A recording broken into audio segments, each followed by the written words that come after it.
আসসালামু আলাইকুম। আশা করি আপনারা সবাই খুব ভালো আছেন। আজকে আমরা আলোচনা করব সূরা আল বাকারা নিয়ে। সূরা আল বাকারা কোরআনের দ্বিতীয় এবং সবচেয়ে দীর্ঘ সূরা। এতে 286টি আয়াত রয়েছে। এটি মদিনায় নাজিল হয়েছে।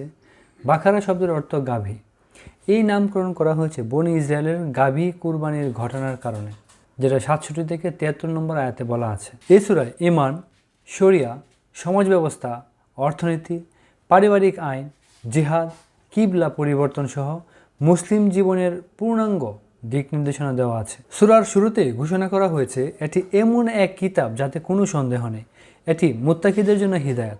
এখানে 3 শ্রেণীর মানুষের কথা বলা হয়েছে: মুমিন, কাফির এবং মুনাফিক। সূরা আল বাকারার 30 থেকে 39 নম্বর আয়াতে বলা হয়েছে হযরত আদম আলাইহিসসালামের সৃষ্টি, ফেরেশতাদের সিজদা এবং ইবলিসের অহংকারের ঘটনা এই সূরাতে বর্ণিত হয়েছে। বনি ইসরায়েলকে দেওয়া আল্লাহর নিয়ামত ও তাদের অবাধ্যতার কাহিনী এই সূরাতে এসেছে।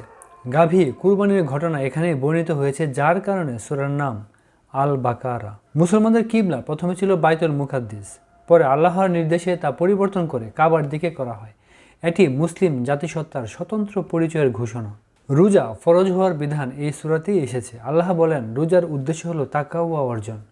এখানে দোয়া কবুল হওয়ার সুসংবাদ দেওয়া হয়েছে।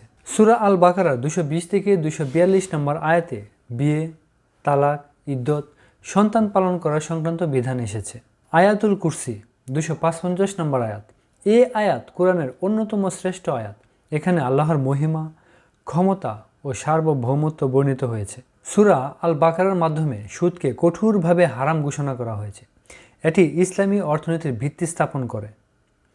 সূরা আল বাকারার 275 থেকে 281 নম্বর আয়াতে সুদ নিষিদ্ধের কথা বলা হয়েছে।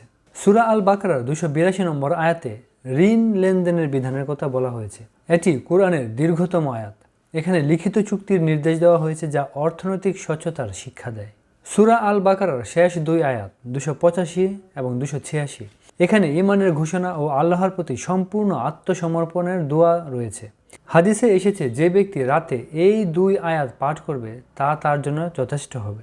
সূরা আল বাকারা সম্পূর্ণ একসাথে নাজিল হয়নি, বিভিন্ন সময়ে বিভিন্ন প্রেক্ষাপটে নাজিল হয়েছে। প্রধান কারণগুলো হলো মদিনায় ইসলামী রাষ্ট্র গঠন, মুসলমানদের সামাজিক ও রাজনৈতিক কাঠামো প্রতিষ্ঠার জন্য আইন প্রয়োজন ছিল, ইহুদি সম্প্রদায়ের সঙ্গে বিতর্ক, বনি ইসরায়েলের ইতিহাস ও ভুল থেকে শিক্ষা দেওয়া হয়েছে, কিবলা পরিবর্তন করা হয়েছে, যেমন মুসলিম উম্মাহর স্বতন্ত্র পরিচয় প্রতিষ্ঠা করার জন্য, অর্থনৈতিক শুদ্ধতা, যেমন সুদ নিষিদ্ধ ও লিখিত চুক্তির নির্দেশ এই সূরাতেই বর্ণিত হয়েছে। সুতরাং বলা যায় এই সূরা মূলত একটি পূর্ণাঙ্গ জীবন ব্যবস্থা প্রতিষ্ঠার জন্য ধাপে ধাপে নাজিল হয়েছে।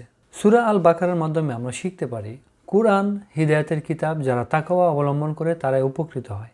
আল্লাহর নির্দেশ মানা এবং অহংকার পরিহার করা জরুরি। সামাজিক ও অর্থনৈতিক জীবনে ন্যায় ও স্বচ্ছতা প্রতিষ্ঠা করতে হবে। সুদ, প্রতারণা ও অন্যায় থেকে দূরে থাকতে হবে।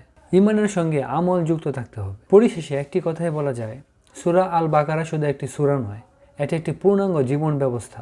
এখানে ব্যক্তি, পরিবার, সমাজ ও রাষ্ট্র সব কিছুর জন্য দিক নির্দেশনা রয়েছে। এই সূরা আমাদের শেখায় আল্লাহর বিধান অনুযায়ী জীবন পরিচালনায় সফলতার একমাত্র পথ।